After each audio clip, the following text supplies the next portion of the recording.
అందరికీ నమస్కారం. యూటీవీకి స్వాగతం. యూటీవీ మీ టీవీ, మనందరి టీవీ. యూటీవీ ముఖ్య ఉద్దేశం protect the humanity, produce the unity. Humanity gives safety, unity gives peace. ఈనాటి ప్రపంచానికి కావాల్సింది సేఫ్టీ, పీస్. సేఫ్టీ కావాలంటే మానవత్వం రక్షింపబడాల. శాంతి కావాలంటే మానవులంతా ఒకటి కావాలి. కాబట్టి ఈ ఛానల్ యొక్క ముఖ్య ఉద్దేశమే మానవుల భద్రత, మానవుల ఐక్యత, శాంతి. కాబట్టి ఈ ఛానల్ను మీరు సబ్స్క్రైబ్ చేసుకోండి. ఈ ఛానల్ నిరంతరం మీరు వీక్షిస్తూ ఉండండి. అనేక సత్యాలను తెలుసుకుందాం. ఒక మతం కాదు, ఒక కులం కాదు, అన్నిటినీ పరిశోధించి మానవులమంతా ఒకటవుదాం, మానవత్వాన్ని రక్షించుదాం. ఈనాటి అంశము సంపూర్ణ ఆరోగ్యానికి 5 మెట్లు. మానవునికి సంపూర్ణ ఆరోగ్యం కావాలి. రోజు రోజుకు మానవుని యొక్క ఆరోగ్యము క్షీణించిపోతుంది, వయో పరిమితి తగ్గిపోతుంది. కారణం ఏంటంటే మానసిక బలం లేదు, సరైన ఆహారం తీసుకోవడం లేదు, దేహానికి సరైనటువంటి వ్యాయామం లేదు. అంత మాత్రమే కాదు, బ్రీతింగ్ మరి సరిగా లేదు కూడా మనిషికి. కాబట్టి ఈ మనిషి సంపూర్ణ ఆరోగ్యం పొందుకోవాలంటే 5 మెట్లు. 1 ధ్యానం, 2 ప్రాణాయామం, 3 వ్యాయామం, 4 ఆహార నియమం, 5వది ఆధ్యాత్మిక నియమం. ధ్యానం అంటే మానసిక ఎక్సర్సైజ్, మనసుకు వ్యాయామం జరుగుతుంది ధ్యానం చేస్తే. ఒక పదం తీసుకొని పదే అది ఎవరైనా, ఏ మతమైనా, ఏ కులమైనా, ఒక పదం తీసుకొని ధ్యానం చేస్తే మానసిక బలం కలుగుతుంది.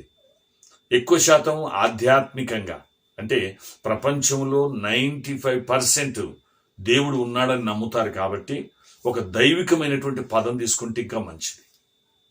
దానికి అర్థం ఉండాలి. ఎందుకంటే మనిషి బ్రతకడమే విశ్వాసంతో బ్రతుకుతున్నాడు. కాబట్టి ధ్యానం చేసేటప్పుడు ఒక మంచి పదం తీసుకొని ధ్యానం చేస్తే ఇంకా మానసిక బలం కలుగుతుంది. ధ్యానం చేయాలి. ఇది మనసుకు ఎక్సర్సైజ్. చాలా జబ్బులు మానసిక బలహీనతతోటే వస్తున్నాయి. మానసిక బలహీనతోటే మనిషికి అనారోగ్యాలు గురవుతున్నాడు. కాబట్టి మనసు బలంగా ఉండాలంటే ధ్యానం చేయాలి. 2వది ప్రాణాయామం. ప్రాణాయామం అంటే breathing exercise. Breathing exercise. Lungs గట్టిగా ఉంటేనే మనిషి గట్టిగా ఉండగలుగుతాడు, బలంగా ఉండగలుగుతాడు. కాబట్టి బ్రీతింగ్ ఎక్సర్సైజ్ ద్వారా లంగ్స్ కండరాలు గట్టిపడతాయి. కాబట్టి బ్రీతింగ్ ఎక్సర్సైజ్ అంటే ప్రాణాయామం. కాబట్టి ప్రాణాయామం చేయాలి. 3వది వ్యాయామం. వ్యాయామం అంటే బాడీకి ఎక్సర్సైజ్ కావాలి. ఉదాహరణకు ఒక కొత్త సైకిల్ తీసుకొచ్చి దాన్ని తొక్కకుండా, వాడకుండా తీసుకొచ్చి మూలకు పెడితే అది జంగుబడుతుంది. జంగుబట్టి బండి, సైకిల్ ఫ్రీగా నడవదు. అలాగే మనిషి దేహాన్ని కూడా ఎప్పుడు కదిలిస్తూ ఉండాలి. ఈ కదిలించే వాటిలో ముఖ్యంగా అన్ని అవయవాలు కదలాలి. అన్ని అవయవాలు అంటే మానవులలో ఉన్నటువంటి ఇంటర్నల్ ఆర్గాన్స్ ఏంటంటే గ్లాండ్స్ అన్నమాట. గ్లాండ్స్. ఈ గ్లాండ్స్ కదిలింపబడాలంటే యోగాసనములు చేస్తే మంచిది. గ్లాండ్స్ అనేది ఒక మతంకు సంబంధించిన వ్యక్తులకే ఉండవు. అన్ని మతాల వ్యక్తులు ఉంటాయి, అన్ని కులాల వ్యక్తులకు ఉంటాయి, అన్ని రంగుల వ్యక్తులకు ఉంటాయి, అన్ని ప్రాంతాల వ్యక్తులకు ఉంటాయి గ్లాండ్స్. గ్లాండ్స్ అంటే ఉదాహరణకు మనకు నాలుక కింద లాలాజల గ్రంథులు ఉంటాయి. ఆ లాలాజల గ్రంథుల్లో నుండి ఊరేటువంటి ఆ ద్రావణము లేక ఆ ఎంజైము, ఆ యొక్క రసాయనము, అది గ్లూకోజ్ వాటర్ లాగా ఉండాల. కొందరికి నురుగు వస్తుంది, కొందరికి ఇంకో రకంగా వస్తుంది. ఎందుకంటే మనిషి తినేటువంటి ఆహారాన్ని బట్టి అలాగను ఉంటుంది. కాబట్టి ఈ గ్లాండ్స్ యాక్టివేట్ కావాలి. మనుషులు చాలా గ్లాండ్స్ ఉన్నాయి. పెద్ద ప్రేగులలో ఉన్నాయి, నాలుక కింద ఉన్నాయి, బ్రెయిన్లో ఉన్నది. ఆ గ్లాండ్స్ ఎప్పుడైతే మంచిగా ఉంటాయో, మంచిగా పనిచేస్తాయో, అప్పుడు మనిషికి అన్ని రకాల ఆరోగ్యం ఉంటుంది. ఎందుకంటే మనలో ఉన్న గ్లాండ్స్, గ్రంథులు నుండి వచ్చేటువంటి ఎంజైమ్స్, అవి ఈ ప్రపంచంలో ఏ ఫార్మసిస్టు తయారు చేయలేడు. పెద్ద ప్రేగులలో ఉన్నటువంటి ఎంజైమ్స్, గ్రంథుల నుంచి వచ్చేది, ఆ గ్రంథులు పూడుకొని పోతే మనిషికి జీర్ణశక్తి తగ్గుతుంది. తగ్గినప్పుడు బయట నుంచి డైజిన్, సిరపులు, టాబ్లెట్స్ వాడుతూ ఉంటారు.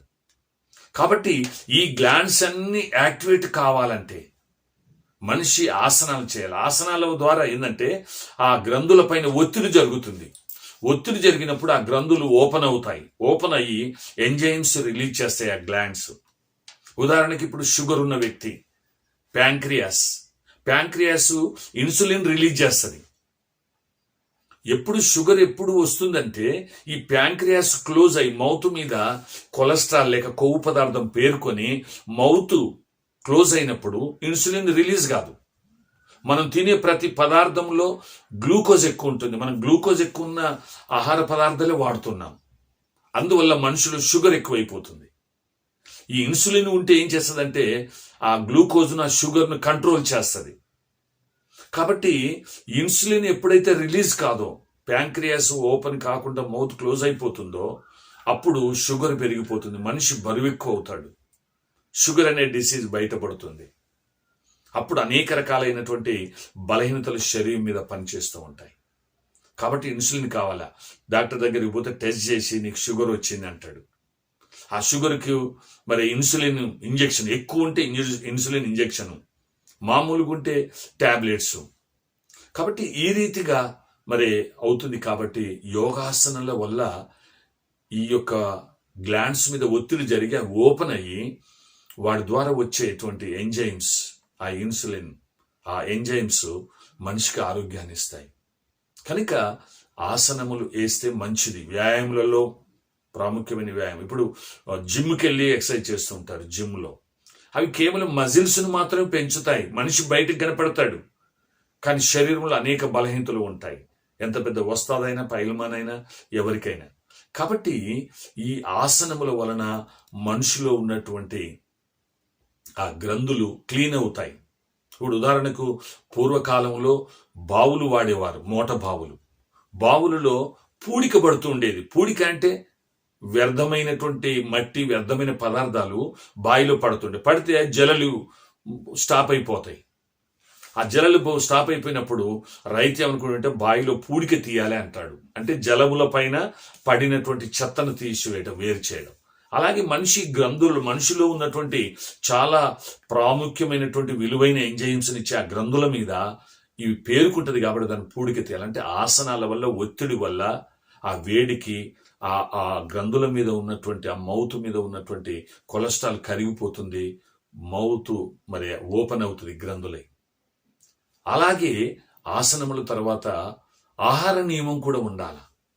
ఆహార నియమం ఎక్కువగా ఈ బాయిల్డ్ వాడటం వల్ల అందులో ప్రోటీన్స్ అన్ని ఆవిరైపోతాయి. పచ్చి తినడం. అందుకే ఆధునిక మానవుడు ఎక్కువ పచ్చి తినేవాడు. కందగడ్డలు కానీ, పండ్లు కానీ ఇవన్నీ కూడా పచ్చి తినేవాడు. అందుకే ఆయువు పరిమితి ఎక్కువ ఉన్నది. కానీ ఈనాడు అన్ని ఉడకబెట్టినవి, డీప్ ఫ్రై ఆహార పదార్థాలు వాడుతూ ఉన్నాడు. అందుకే మనిషికి మరి ఎంతకాలం బ్రతుకుతాడు అనేది గ్యారంటీ చెప్పలేరు. ఇప్పుడు పూర్వకాలం 100 సంవత్సరాలు బతుకుతారు, లేకపోతే 50 సంవత్సరాలు, 90 సంవత్సరాలు బతుకుతాడు ఈ మనిషి అని చెప్పేవారు. ఎందుకంటే తినే ఆహారాన్ని బట్టి. కారణం ఏంటంటే ఇప్పుడు తినే ప్రతిదీ కూడా బాయిల్డ్ ఫుడ్ వాడుతున్నాడు. ముఖ్యంగా డీప్ ఫ్రై ఫుడ్ వాడుతున్నాడు. అందుకే వయో పరిమితి, ఆయుష్ తగ్గిపోతుంది మనిషిది. కనుక ఆహార నియమం కూడా చాలా ప్రాముఖ్యమైంది. ఏవి తీసుకుంటే మంచిది, లీవ్స్ జ్యూస్ తాగితే మంచిది, ఏవి తీసుకోకూడదు, అలా ఏవేవి తీసుకోకూడదు అనేది, ఏవేవి కలిపి తీసుకోవాలనేది కూడా మరి ఈనాడు మనకు ప్రకృతి వైద్య నిపుణులు చెప్తున్నారు. కాబట్టి ఆ తర్వాత ఆహార నియమం తర్వాత ఆధ్యాత్మికం కోరికలే గుర్రాలైతే అని చెప్తూ ఉంటారు. ఈ మనిషి యొక్క మనసు మంచిది కాదు. మనసు మంచిది కాదు. కనబడిందల్లా కావాలంటది. దాన్ని అదుపులో పెట్టాలంటే ఆధ్యాత్మిక జ్ఞానం అవసరం. ఆధ్యాత్మికం అంటే ఆత్మీయ సంబంధమైన విషయాలు తెలుసుకోవాలా. తెలుసుకుంటే వాటిని బట్టి ఆ ఆధ్యాత్మిక జ్ఞానం ఏం చేస్తుందంటే మనిషిని కంట్రోల్లో పెడుతుంది. మంచేది, చెడేది, మంచి వైపు ముందుకు పోవాలా, చెడు వైపు ముందుకు పోవాలనేది ఆధ్యాత్మిక జ్ఞానం మనిషిని కంట్రోల్ చేస్తుంది. కాబట్టి ఆధ్యాత్మిక జ్ఞానం కూడా కావాలా.